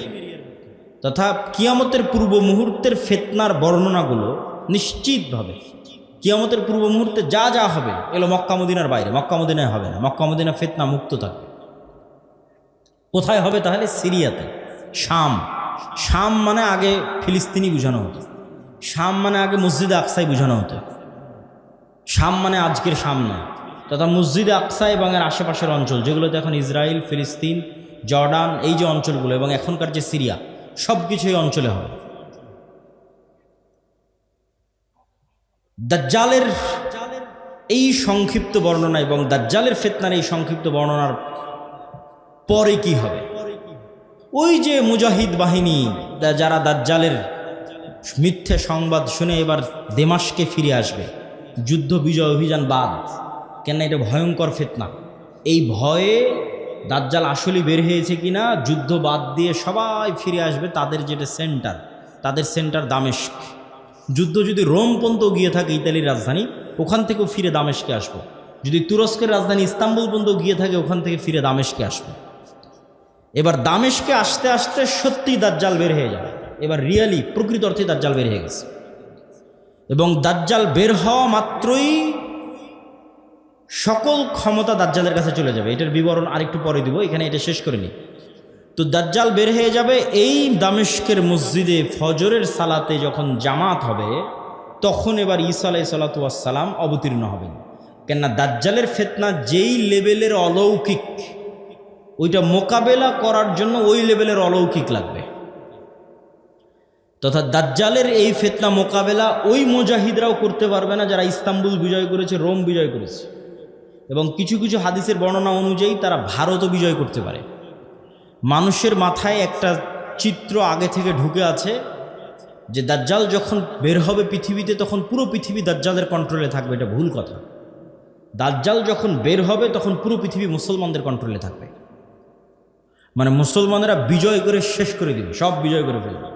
মসজিদে আকসা বিজয়, ইস্তাম্বুল বিজয়, খ্রিস্টানরা তো পরাজিতই হয়ে যাবে, ইতালির রাজধানী রোম বিজয়, ভারত বিজয়, পুরো পৃথিবীতে মুসলমানদের জয় জয়কার থাকবে। হাদিস থেকে আমি যতটুকু চিন্তা ভাবনা করে দেখেছি, এটাই বেশি খাপ খায়, এটাই বেশি মিলে, যে দাজ্জাল বের হওয়ার পূর্বে, ইমাম মাহদি আসার আগেই, অথবা ইমাম মাহদির সাথী, অথবা ইমাম মাহদি সহ, যেটাই বলেন, দাজ্জাল এবং ঈসা ইসলাম আসার পূর্বে পৃথিবী মুসলমানদের, মসজিদে আকসা মুসলমানদের, তুরস্ক মুসলমানদের, ইতালি, পুরো ইউরোপ মুসলমানদের, ভারত মুসলমানদের, সবই মুসলমানদের। মুসলমানদের বিজয় যখন সর্বোচ্চ স্তরে, এবং দাজ্জালের কোনো ষড়যন্ত্র যখন আর কাজে দিচ্ছে না, দাজ্জালের পক্ষ হয়ে পৃথিবীতে কাজ করবে এরকম কোনো বড় শক্তি আর পৃথিবীতে নাই, এবার নিজেই দাজ্জাল বের হয়ে আসবে। কেননা যারা দাজ্জালের পক্ষ নিয়ে কাজ করতে, তারা সব বিপদে পড়ে গেছে, কেননা বিজয় মুসলমানদের হয়ে গেছে। তো ইহুদিরাও এক মাসিহের অপেক্ষা করতেছে, বিপদ থেকে, বিপদে পড়লে বিপদ থেকে বাঁচায় যে সে মাসিহ, মাসিহ দাজ্জাল। খ্রিস্টানেরাও ঈসা মাসিহ, বিপদে পড়লে বিপদ থেকে বাঁচায় যে সেই মাসিহ ঈসা আলাইহিস সালাম বিপদ থেকে বাঁচাবে। খ্রিস্টানেরাও বিশ্বাস করে ঈসা আলাইহিস সালাম আবার আসবে, কিন্তু তারা এটা জানে না যে ঈসা আলাইহিস সালাম মারা যায়নি, জীবিত আছে। আমরা জানি ঈসা আলাইহিস সালাম মারা যাননি, জীবিত আছে, আর তারা মনে করে মরে গেছে, কিন্তু পুনর্জন্ম হয়ে পুনরায় ঈসা আলাইহিস সালাম পৃথিবীতে আসবে তাদেরকে বাঁচানোর জন্য, খ্রিস্টানদের বাঁচানোর জন্য। তাহলে সারা পৃথিবীর সবাই শেষ জামানার একজন বিশাল মাসিহের অপেক্ষায়। এবং আধুনিক এখনকার বিশ্বের যতগুলো নিউজ চ্যানেল রিপোর্ট, সবগুলোতেই বর্তমান যে যুদ্ধ চলতেছে, এই যুদ্ধ নিয়েও এই আলোচনাগুলো আমাদের দেশে নয়, এই অঞ্চলে নয়, ইউরোপ এবং আমেরিকায় আলোচিত হচ্ছে, যারা বিশ্ব শাসন করে তাদের কাছে। তাদের ভাষায় দাজ্জাল হচ্ছে অ্যান্টি ক্রাইস্ট ইংরেজিতে, আর মালহামা হচ্ছে আর্মাগেড্ডন, আর জেসাস ঈসা আলাইহিস সালাতু ওয়াস সালাম উনি আসবেন। অ্যান্টি ক্রাইস্ট না আসলে জেসাস আসবে না। অ্যান্টি ক্রাইস্ট মানে দাজ্জাল। আর অ্যান্টি ক্রাইস্ট ততক্ষণ আসবে না যতক্ষণ না ইহুদিরা জেরুজালেমে একত্রিত হচ্ছে, এটা তাদের বিশ্বাস। ইভাঞ্জেলিক্যাল খ্রিস্টিয়ান যারা ইঞ্জিল কেন্দ্রিক খ্রিস্টান, তাদের বিশ্বাস। তো ফলত তাদেরও ঈসা আলাইহিস সালামকে নিয়ে আসতে হবে, ইহুদিদেরও একজন মাসিহ লাগবে। ফলত সবাই সেইটারকে সামনে নিয়ে কাজ করতেছে, যে ওইটা যত দ্রুত ঘটানো যাবে তত দ্রুত মনে করতেছে আমাদের বিজয়। কিন্তু সবার কামনা অনুযায়ী তো কাজ হবে না, সবার চাওয়া অনুযায়ী কাজ হবে না। কেননা সবাই ভুল বুঝবে, ভ্রান্তিতে পা দিবে। কি কি ভ্রান্তিতে পা দিবে বলি? ইহুদিদের আসল মাসিহা যিনি, আসল মাসিহ যিনি, তিনি তো চলেই এসেছেন, কিন্তু তারা তো গ্রহণ করেন। ইহুদিদের প্রকৃত মাসিহ তো ছিল মুহাম্মদ সাল্লাল্লাহু আলাইহি ওয়াসাল্লাম নিজেই। মুহাম্মদ সাল্লাল্লাহু আলাইহি ওয়াসাল্লামের অপেক্ষায় তারা মদিনায় গিয়ে বসে থাকতো, অনেক আগে গিয়ে বসেছিল, ইমান তো আনেনি। তো এরা তো মাসিহকে চিনতে পারে, ঈসা আলাইহিস সালাম তো মাসিহ চিনতে পারেন, ইমান আনেনি, ঈসা আলাইহিস সালামকে হত্যা করার চেষ্টা করেছে, নিকৃষ্ট। তো এই জন্য এদের সঠিক মাসিহ এরা পাবে না, এরা দাজ্জালকেই মনে করবে আমাদের মাসিহ, কিন্তু দাজ্জাল তো হবে ভ্রান্ত। এই জন্য দাজ্জালের অনুসারী কারা হবে? ইহুদিরা। রাসূল সাল্লাল্লাহু আলাইহি ওয়াসাল্লাম বলছেন, ইয়াতবাউ দাজ্জাল ৭০ আলফা ইহুদ মিন আসবাহান। ইরানের ইস্পাহান শহরের ৭০,০০০ ইহুদি দাজ্জালের অনুসারী হবে। তাহলে ইহুদিরা দাজ্জালকে মাসিহ মনে করে দাজ্জালের অনুসারী হবে, কিন্তু দাজ্জাল তো পরাজিত হবে। কিন্তু প্রথম যখন দাজ্জাল আসবে তখন তো সব ক্ষমতা দাজ্জালের হাতে। ফলত যে কেউ পথভ্রষ্ট হয়ে যাবে। তো এই অংশের সামারিটা করি। এই অংশের সামারি হচ্ছে দাজ্জাল এবং ঈসা ইসলাম আসার পূর্বে মুসলমানেরা পৃথিবী বিজয় করবে এবং ইহুদি এবং খ্রিস্টানেরা বিপদে পড়বে। যেহেতু ইহুদি এবং খ্রিস্টানেরা বিপদে পড়বে, বিশেষ করে ইহুদিরা, তো এখন ইহুদিদের বাঁচানোর জন্য দাজ্জাল বের হবে। এবং যেহেতু দাজ্জালের পক্ষে কাজ করার মতো আর পৃথিবীতে কেউ অবশিষ্ট নাই, এই জন্য এবার দাজ্জাল নিজেই বের হবে। দাজ্জাল যখন নিজেই বের হবে তখন এক নিমিষে, এক সেকেন্ডে সকল ক্ষমতা দাজ্জালের কাছে চলে যাবে। মুসলমানেরা হতভম্ব, হতবিহ্বল হয়ে যায়। আকাশও বৃষ্টি বর্ষণ করে না, জমিনও ফসল উৎপাদন করে না, দুর্ভিক্ষই নিয়তি ঈমান নিয়ে বাঁচার জন্য। তথা সেই সফল যে বলবে আমি মরতে প্রস্তুত কিন্তু ঈমান বিক্রি করতে প্রস্তুত নই। সেই সফল যার একটা টাকার প্রতি অবৈধ লোভ নাই, অবৈধ একটা টাকার প্রতি ন্যূনতম লোভ নাই। আপনি নিজেই নিজের আত্মা এবং নফসকে চেক করেন যে আপনার একটা টাকার প্রতি যদি, অবৈধ টাকার প্রতি যদি ন্যূনতম লোভ থাকে, আপনি দাজ্জালের ফিতনা থেকে বাঁচতে পারবেন না। পরকালে যার বিশ্বাস সর্বোচ্চ পর্যায়ে, পরকালে যার বিশ্বাস সর্বোচ্চ লেভেলে, ও দাজ্জালের ফিতনা থেকে বাঁচতে পারবে। আসহাবুল উখদুদ ওয়াস সামাই যাতিল বুরুজ ওয়াল ইয়াউমিল মাউউদ ওয়া শাহিদু ওয়া মাশহুদ কুতিলা আসহাবুল উখদুদ। ওদের বলা হলো হয় ঈমান না হয় সামনে আগুন, ঝাঁপিয়ে পড়ো। তো ওরা বলল আমরা আগুনেই ঝাঁপিয়ে পড়ব। তো ওরা আগুনে কেমনে ঝাঁপিয়ে পড়বে এটা ছাড়া সম্ভব নয় ঝাঁপিয়ে পড়া, যদি ওই আগুনে জান্নাত না দেখে। আর নিজের বাড়িতে যে এসি রুম আছে ওখানে জাহান্নামের আগুন জ্বলতেছে। তো ওরা এটা বিশ্বাস করে যে আমি যদি আমার এসি রুমে ফিরে যাই ঈমান পরিত্যাগ করে, তাহলে ওই এসিরা বাতাস নয়, এটা জাহান্নামের আগুন। আর যদি সামনের আগুনে ঢুকে যায় তাহলে এটা আগুন নয়, এটা জান্নাত। তো এই সেম ঘটনা তো দাজ্জালের সময় হবে। দাজ্জালের জান্নাতে যে ঢুকবে ও ঢুকে গেল জাহান্নামে, আর দাজ্জালের জাহান্নামে যে ঢুকবে ও ঢুকে গেল জান্নাতে। তাহলে পরকালের উপর ইয়াকিন না থাকলে তো আপনি দাজ্জালের ফিতনা থেকে বাঁচতে পারবেন না। তাহলে এবার দাজ্জালের আবির্ভাবের পর সারা পৃথিবীর সব মুমিন মুসলমান বিপদে, কোনো খাবার নাই, অসহায়, কিচ্ছু না। এবার বিপদগ্রস্ত মুমিন মুসলমানদের বাঁচানোর জন্য আসবে ঈসা আলাইহিস সালাতু ওয়াস সালাম। এই হলো প্রেক্ষাপট। তাহলে শুরুতে বিপদে ইহুদি খ্রিস্টানেরা, বাঁচাতে আসবে দাজ্জাল। সব ক্ষমতা তখন দাজ্জালের কাছে। বিপদে এবার মুসলমানেরা। কোন মুসলমানেরা? যারা সব দেশ বিজয় করে শেষ করে দিয়েছে। তুরস্ক বিজয় করেছে, মসজিদে আকসা, ভারত, তারপরে ইতালি, সব বিজয় শেষ করে দিয়েছে। ওরা এখন চরম বিপদে। এবার ওদেরকে বাঁচানোর জন্য আসবে ঈসা আলাইহিস সালাতু ওয়াস সালাম। ঈসা আলাইহিস সালাতু ওয়াস সালামও এমন অলৌকিক ক্ষমতা নিয়ে আসবেন যে তার নিঃশ্বাস যতদূর পর্যন্ত যাবে, নিঃশ্বাসে কাফের মারা যাবে। আল্লাহু আকবার, আল্লাহু আকবার। নিঃশ্বাসের স্পর্শে কাফের মারা যাবে, রাসূল সাল্লাল্লাহু আলাইহি ওয়াসাল্লাম বলছেন। আর ঈসা আলাইহিস সালাতু ওয়াস সালামের অলৌকিকত্ব এত টপ লেভেলের হবে যে দাজ্জালকে আলাদা করে হত্যা করা লাগবে না। দাজ্জাল যদি শুধু দেখে ঈসা আলাইহিস সালাতু ওয়াস সালামের দিকে, ইয়াজুবু কামা ইয়াজুবুল মা, পানিতে লবণ দিলে যেভাবে গলে যায় সেভাবে গলে যাবে, ছেড়ে দিলে গলেই মারা যাবে। কিন্তু ঈসা আলাইহিস সালাম ছাড়বেন না, নিজে হাতে হত্যা করবেন। যেখানে হত্যা করবেন ওটাও ইসরায়েলের সীমানার মধ্যে। ইসরায়েলের বর্তমান রাজধানী তেল আবিব থেকে অতি নিকটে বাবে লুদ নামক জায়গায় দাজ্জালকে ঈসা আলাইহিস সালাতু ওয়াস সালাম হত্যা করবেন। তো যেই ঈসা আলাইহিস সালাতু ওয়াস সালাম এবং যেই মুমিন মুজাহিদেরা পৃথিবীর সবচেয়ে বড় ফিতনা দাজ্জালকে হত্যা করবে, তাদেরকে এবার আল্লাহ বলবে তোমরা তো এত বড় ফিতনা মোকাবেলা করলা, এখন আমার এমন একদল বান্দা বের হবে, ইয়াখরুজু ইবাদি লা ইয়াদানি লি আহাদিন, কারো পক্ষে সম্ভব নয় যে আমার ওই বান্দাদের মোকাবেলা করো। ঈসা আলাইহিস সালাম এত বড় নবী, তিনি পৃথিবীর সবচেয়ে বড় ফিতনা দাজ্জালকে হত্যা করলেন, তাকে আল্লাহ বলছে তুমিও পারবা না এখন যারা বের হবে। অতএব মুমিন মুজাহিদদের নিয়ে তুমি তুর পাহাড়ে আশ্রয় নাও। তাহলে ঘটনার ক্ষেত্রগুলো দেখেন, তুরস্ক এবং সিরিয়ার সীমান্তবর্তী অঞ্চল, সিরিয়ার রাজধানী দামেস্ক, মসজিদে আকসা, বাবে লুদ যেখানে দাজ্জালকে হত্যা করা হলো, তুর পাহাড়, এই এরিয়াগুলোতে এই ঘটনাগুলো ঘটতেছে। শেষ সময়ের ঘটনা এখানেই ঘটবে, শামে ঘটবে।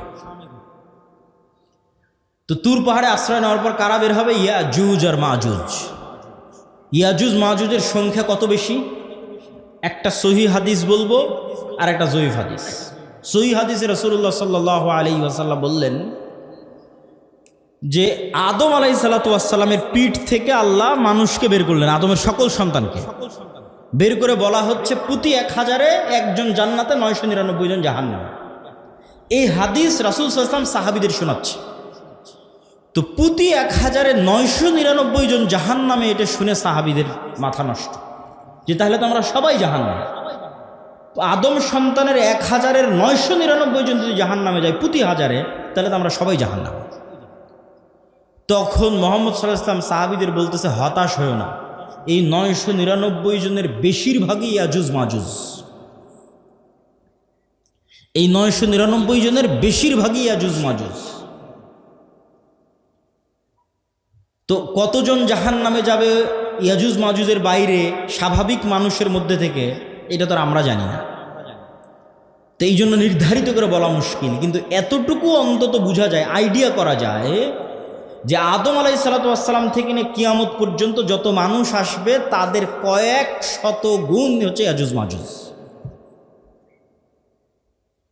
এই হাদিস থেকে অন্তত এতটুকু বোঝা যায় যে আদম থেকে নিয়ে কিয়ামত পর্যন্ত যত মানুষ আমরা হব, এত মানুষের কয়েক শত গুণ হচ্ছে ইয়াজুজ মাজুজ। আর জয়ীফ হাদিসটা কি? জয়ীফ হাদিসটা হচ্ছে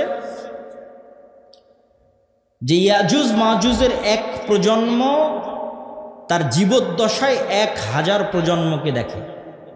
বুঝেন, আমরা মানুষ জীবদ্দশায় সর্বোচ্চ 2টা প্রজন্ম দেখি অথবা 3টা প্রজন্ম। আমি, আমার বাপ, আমার দাদা, আমার দাদা তার ছেলেকে দেখেছে, তার ছেলে আব্দুল্লাহকে দেখেছে, তাহলে 2 প্রজন্ম দেখেছে, দেখতেই দুনিয়া থেকে শেষ। তো ইয়াজুজ মাজুজের এক প্রজন্ম তাদের জীবদ্দশায় 1000 প্রজন্মকে দেখে। তাহলে কিভাবে তাদের জন্ম বৃদ্ধি হার এবং কিভাবে তাদের বৃদ্ধির হার, এটা সব উলদে আদমের সন্তান। তো এরা পৃথিবীতে বের হয়ে সব পানি, ফসল আদি যা আছে সব খেয়ে শেষ করবে, এবং তাদের এই ভয়ঙ্কর ভয়াবহতায় তুর পাহাড়ে ঈসা আলাইহিস সালাম বিপদে মুমিন মুজাহিদদের নিয়ে, খাবার নাই, ওই সেম কষ্ট, দাজ্জাল থাকতে যে কষ্ট ছিল ওই কষ্ট। এখান থেকে আপনি আরেকটা জিনিস শিখেন যে আপনি কত বড় নবী, কত বড় উলিয়া, কত বড় মুজাহিদ, তাও আল্লাহ আপনাকে কিভাবে বিপদ দিয়ে পরীক্ষা করতেছে। এত বড় নবী, তাও খাবার নাই। যে নবী নিজে হাতে দাজ্জালকে হত্যা করেছে, তার খাবার নাই, সে নবী এখন আল্লাহর কাছে কাঁদতেছে যে আল্লাহ এই বিপদ থেকে বাঁচান। তো এই জন্য সবসময় আল্লাহর সামনে নত, আল্লাহর সামনে সাহায্য, এটা ছাড়া কোনো রাস্তা নাই। তো ঈসা আলাইহিস সালামের কান্নাকাটি এবং মুমিন মুজাহিদদের কান্নাকাটিতে আল্লাহ সুবহানাহু ওয়া তাআলা ইয়াজুজ মাজুজের শরীরে এক প্রকার পোকামাকড় এবং অসুখ দিবেন। তারা মারা যাবে কেমন করে? হাদিসের বাক্যটা শোনেন, কামাউতি নাফাসিন ওয়াহিদিন। একটা মানুষ মারা গেলে যা হয়, পুরো ইয়াজুজ মাজুজ একসাথে ওইভাবে মারা যাবে, যেন একটা মানুষ মারা গেল। তথা একটা মানুষ মরতে যতটুকু সময় লাগে, পুরো ইয়াজুজ মাজুজ কোটি কোটি হাজার হাজার ওইভাবে একসাথে, at a time, at a moment, at a second মারা যাবে। তো এবার ঈসা আলাইহিস সালাম জমিনে ফিরে আসবেন, তো জমিনে পা রাখার জায়গা নাই। এত কোটি কোটি মানুষ যদি মরে পড়ে থাকে কি অবস্থা হবে? লাশের দুর্গন্ধ। এবার ঈসা আলাইহিস সালাম আবার আল্লাহর কাছে কান্নাকাটি করবে, দোয়া করবে।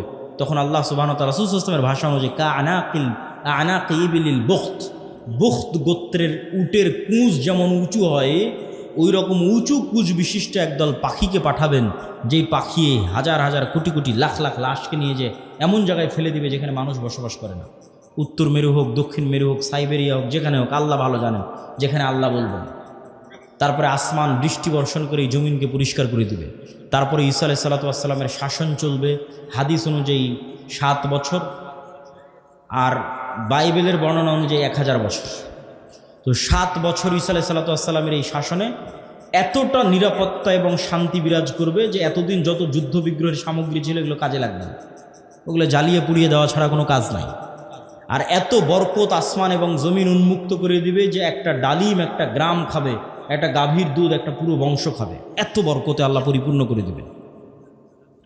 তারপরে এক শীতল বাতাসে মুমিন মুসলিম এবং ঈসা আলাইহিস সালাম সবাই মারা যাবে, শুধু ফাসিক এবং ফাজেরেরা পৃথিবীতে থাকবে। এবার যত হাদিস শুনেছেন এই ধরনের, যে পৃথিবীতে এমন একদিন আসবে যে কোরআন পড়ার কেউ থাকবে না, এখন সেগুলো আল্লাহ নাম নেওয়ার কেউ থাকবে না, এগুলো ঈসা আলাইহিস সালামের মরার পর। মানুষ জেনায় লিপ্ত হবে খোলা মাঠে কুকুর শ্রীগালের মতো, লজ্জা বুঝবে না, এগুলো ঈসা আলাইহিস সালামের আগে নয়। ঈসা আলাইহিস সালামের আগে কোরআন থাকবে, দিন থাকবে, এটা তো পূর্ণতায় পৌঁছে যাবে। এখন পতন দেখতে পাচ্ছেন, কিন্তু আল্লাহ মুতিম্মু নূরিহি আগেই বলে নিয়েছে আয়াতগুলো, এই দিন তো সারা পৃথিবী বিজয় করবে, আর এই বিজয় ধারা তো ঈসা আলাইহিস সালামের আসার আগেই শুরু হয়ে যাবে। তাহলে কিভাবে কোরআন হাদিস শেষ হবে? শেষ হবে না, এগুলো আরও বাড়বে। কিন্তু এটা শেষ যে হবে সেটা কখন? ঈসা আলাইহিস সালামের মরার পর। তখন আর নাই, তখন কোরআন নাই, হাদিস নাই, আল্লাহর নাম নাই, মানুষের লজ্জা উঠে যাবে। এই ফাসেক ফাজরের উপর আল্লাহ সুবহানাহু ওয়া তাআলা কিয়ামত কায়েম করবেন। প্রিয় উপস্থিতি, আমি আমার বক্তব্য দীর্ঘায়িত করতে চাই না। এই পুরো ঘটনা থেকে যা বর্ণনা করলাম, ধারাবাহিকতা, এই ধারাবাহিকতা থেকে আমার এবং আপনার শিক্ষা কী? তার আগে একটা প্রশ্নের উত্তর দিয়ে নিই। দাজ্জাল কোথায়? ইয়াজুজ মাজুজ কোথায়? একদল নাস্তিক, আবার একদল মুনকিরে হাদিস দৌড়ায়, দুইটাই। মুনকিরে হাদিসেরাও ভিডিওর পর ভিডিও দেয়, বলে যেটা কোরআনে না এটা বিশ্বাস করবো না। কোরআনে কিন্তু ইয়াজুজ মাজুজের কথা আছে, দাজ্জালের কথা নাই। বলে যেটা কোরআনে না এটা বিশ্বাস করবো না। আবার একদল নাস্তিক বলে যে এই পৃথিবীর স্যাটেলাইট ক্যামেরা সব আছে, কই তোমার দাজ্জাল, কই তোমার ইয়াজুজ মাজুজ। একটা ছোট্ট তথ্য দিয়ে রাখি, মানুষ মহাকাশ সম্পর্কে যা জানে, এই মাটির নিচ সম্পর্কে তাও জানে না। এটা আমি কয়েকদিন আগে পড়াশোনা করতে গিয়ে দেখলাম যে মানুষ সারাদিন মহাকাশ নিয়ে গবেষণা করছে, চাঁদে যাবে, মঙ্গলে যাবে, কিন্তু মাটির নিচে মাত্র 12 কিলোমিটার পর্যন্ত মানুষ জানে, তারপরে আর জানে না। তাহলে এই পুরো পৃথিবী কত বড়?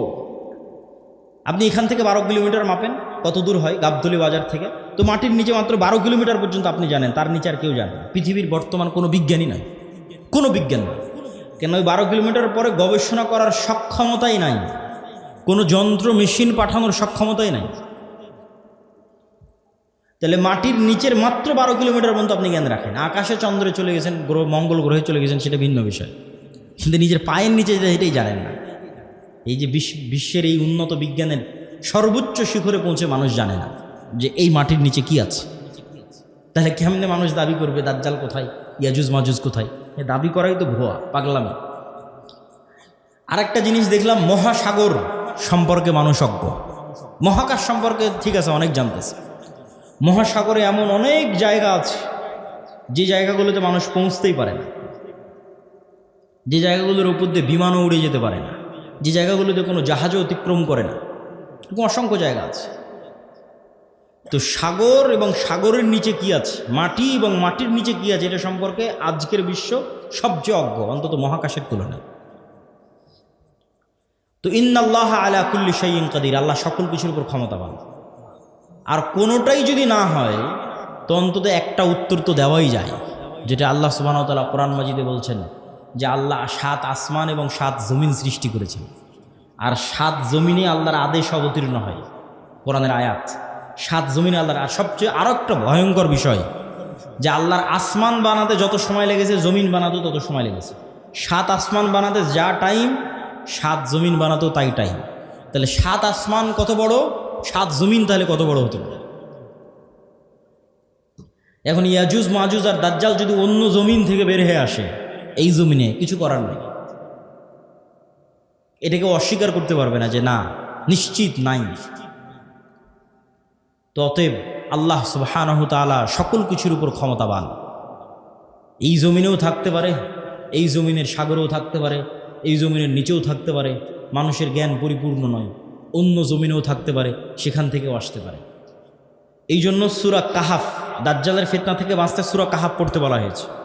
সূরা কাহাফের সব ব্যতিক্রম ঘটনাগুলো দাজ্জালের আসার সাথে মিলবে, দাজ্জালের যুগের যে ফিতনা ওগুলোর সাথে মিলবে। সূরা কাহাফের 4টা ব্যতিক্রম ঘটনা আছে, তার মধ্যে একটা ব্যতিক্রম ঘটনা খিজির আলাইহিস সালামের। কই থেকে আসলো খিজির আলাইহিস সালাম? কোথায় ছিল? বলে মাছ যেখানে জীবিত হয়ে যাবে সেখানে খিজির আছে। তুমি মাছ ভেজে নিয়ে রওনা দাও, যেখানে মাছ জীবিত হয়ে যাবে ওখানে খিজির আছে। তো খিজির আলাইহিস সালাম জিজ্ঞেস করতেছে যে সালাম কিভাবে? মুসা আলাইহিস সালাম সালাম দিচ্ছে, সালাম জান্নাতের সালাম দুনিয়াতে কিভাবে? তো খিজির আলাইহিস সালাম যদি অন্য পৃথিবী থেকে এসে থাকে নিশ্চিত করে, অথবা এই পৃথিবীতেও থাকতে পারে, তো খিজির আলাইহিস সালামকে যদি আল্লাহ সুবহানাহু ওয়া তাআলা আড়ালে রাখতে পারে, দাজ্জাল এবং ইয়াজুজ মাজুজকেও আল্লাহ সুবহানাহু ওয়া তাআলা আড়ালে রাখার সক্ষমতা আছে। তো ওই দাজ্জালের সময়ের ফিতনার সাথে এই সূরা কাহাফের ঘটনাগুলো মিলবে। আসহাবে কাহাফ, আসহাবে কাহাফের কথা বলতে গিয়ে আল্লাহ বলছেন ওহুম আইকাজ, তাদেরকে আমি ঘুমিয়ে রেখেছি, কিন্তু মানুষ দেখলে মনে করবো ওরা জেগে আছে। আপনি দেখলে মনে করবেন এই মানুষটা জেগে আছে, কিন্তু ওরা নিজেরাও বুঝতে পারছে ওরা ঘুমিয়ে আছে। আল্লাহও বলছেন ঘুমিয়ে আছে। এইভাবেই 309 বছর পার হয়ে গেছে। ওরা ঘুম থেকে উঠে মনে করছে যে কই, আমরা তো অল্প কিছুক্ষণ মনে হয় শুয়েছিলাম, ঘুমিয়েছিলাম, কিন্তু 300 বছর পার হয়ে গেছে। তো সময়ের যে আপেক্ষিকতা, এটার কন্ট্রোল আল্লাহর হাতে। এই আপেক্ষিকতার প্রভাবিত মানুষ দেখবে যে একদিন হয়ে যাবে 1 বছরের সময়। তো পৃথিবীতে অবশ্যই ব্যাপক কোনো পরিবর্তন ঘটবে, যেটার প্রভাবে 1 বছর, 1 মাস, 1 সপ্তাহ। সেটা কি আল্লাহ সুবহানাহু ওয়া তাআলা ভালো জানেন। তো প্রিয় উপস্থিতি, এই 1 নাম্বার কর্তব্য কি, সংক্ষিপ্ত বক্তব্য শেষ করে দিচ্ছি, এগুলোর উপর ঈমান রাখা। 2 নাম্বার কি, যে কোনো মুহূর্তেই দাজ্জাল বের হতে পারে, যে কোনো মুহূর্তে কিয়ামত হতে পারে। কথা এটাই ঠিক। রাসূল সাল্লাল্লাহু আলাইহি ওয়াসাল্লাম আশঙ্কা করতেন দাজ্জাল মনে হয় এখনই বের হয়ে গেল। এরকম অনেকগুলো ঘটনা আছে হাদিসে। ইবনে সাইয়াদের ঘটনাগুলো বেশি, তার মধ্যে প্রসিদ্ধ। তো ফিতনা তো সবসময়ই চলছে। তো ফিতনার সময় আপনি বেঁচে থাকবেন, ঈমান নিয়ে বেঁচে থাকবেন, এটার 2টা কাজ: পরকালের প্রতি সর্বোচ্চ জ্ঞান, সর্বোচ্চ ইয়াকিন, এবং অবৈধ 1 টাকার উপরে, অবৈধ ধন সম্পদ ক্ষমতার উপর ন্যূনতম লোভ না থাকা। এবং সফলতা এটা নয় যে আপনি বাড়ি গাড়ি টাকা পয়সার মালিক হবেন। সফলতা এটা যে আপনি ঈমান এবং সালাত অবস্থায় পৃথিবী থেকে বিদায় নেবেন, এটাই সফলতা। তো আল্লাহ সুবহানাহু ওয়া তাআলা যেন আমাদের ঈমান অবস্থায়, সালাত অবস্থায় পৃথিবী থেকে বিদায় নেওয়ার তৌফিক দান করে, বলেন আল্লাহুম্মা আমিন। কেন আমাদের ঈমান অবস্থায় বিদায় নিতে হবে? এত লম্বা ঘটনা বলে এই পুরো ঘটনার উপর একটু পানি দিয়ে দিয়ে একটা কথা বলে, সেটা হচ্ছে ঈসা আলাইহিস সালাম যখন আসবে, ইমাম মাহদি যখন আসবে, দাজ্জাল যখন আসবে, তখন কি নতুন কোনো দিন আসবে নাকি? নতুন কোনো কোরআন আসবে নাকি? নতুন কোনো হাদিস আসবে নাকি? কোরআন এবং হাদিস তো এটাই, যেটা এখন আছে। তাহলে সবচেয়ে বড় ঘটনা তো আগেই ঘটে গেছে, মুহাম্মদ সাল্লাল্লাহু আলাইহি ওয়াসাল্লামের আসা এবং কোরআনের প্রেরিত হওয়া। তাহলে ঈসা আলাইহিস সালাম যেই কোরআনের উপর আমল করবেন, ওটা আপনার কাছে আছে। ইমাম মাহদি যেই কোরআন দিয়ে রাষ্ট্র চালাবে, ওটা আপনার কাছে আছে। আর দাজ্জাল যেই নবীকে মানতে বলতেছে, ওই নবী চলে যাওয়ার 1400 বছর হয়ে গেছে। তাহলে কাজ আমাদের কাছে আছে। হ্যাঁ, ইমাম মাহদি যেই দিন আসবে সেই দিন আমি সব কিছু করবো, জি না, এটাতে প্রোডাক্টিভিটি নষ্ট হয়। এই জন্য আগেই বলেছি, দাজ্জাল আসার আগেই মুসলমানেরা বিজয় করবে। এই জন্য প্রোডাক্টিভিটি বন্ধ করা যাবে না। কেন, আসল কাজ তো আমাদের কাছে আছেই। নতুন করে তো আর কিছু আসবে না। ঈসা আলাইহিস সালাম তো নতুন কোরআন আনবেন না, এই কোরআন তো আমার কাছে আছে। ইমাম মাহদি তো আর নতুন হাদিস নিয়ে আসবে না, হাদিস তো এটাই, তো ওটা তো আমাদের কাছে আছেই। তাহলে কাজ তো আমাদের কাছে আছে। আরও একটা কি মাথায় নিয়ে উঠে যাবেন, মানুষের মৃত্যু কিয়ামত, কিয়ামত, আমার মরে যাওয়াই আমার কিয়ামত। কেন, আমি তো পরকালের জগতে ঢুকে গেছি, কবর, বারজাখ। আমার মৃত্যুর মাধ্যমে আমি পরকালের জগতে ঢুকে গেলাম, তাহলে আমার কিয়ামত তো আগেই হয়ে গেল। দাজ্জাল আসার আগেই কিয়ামত হয়ে গেল আমার। তাহলে আমার মৃত্যু যেহেতু আমার দোরগড়ায়, তাহলে দাজ্জাল কখন আসলো, মাহদি কখন আসলো, সেটার প্রতি ধর্তব্য না করে ওই যুগেও যেই কোরআনের উপর আমল হবে, যেই কোরআন দিয়ে বাঁচা যাবে, সেই কোরআন আমার কাছে আছে। তাহলে এখন আপনার কাজ কি? আপনার নিজের মৃত্যুর প্রস্তুতি নেওয়া, আর আপনার সামনে যে কোরআন আছে, যেটা সবচেয়ে বড় ঘটনা, দাজ্জালের যেহেতু বড় ঘটনা, মাহদি ঈসার যেহেতু বড় ঘটনা, কোরআনের প্রেরিত হবে, এইটার উপর আমল করা, পড়া, হাদিস পড়া এবং আমল করা। এবং ইমানের উপর মৃত্যু, সালাতের উপর মৃত্যু, এটা অতীত যুগের সব নবী রাসূলের শিক্ষা। আল্লাহ সুবহানাহু ওয়া তাআলা আমাদের তৌফিক দান করুক, আল্লাহুম্মা আমিন।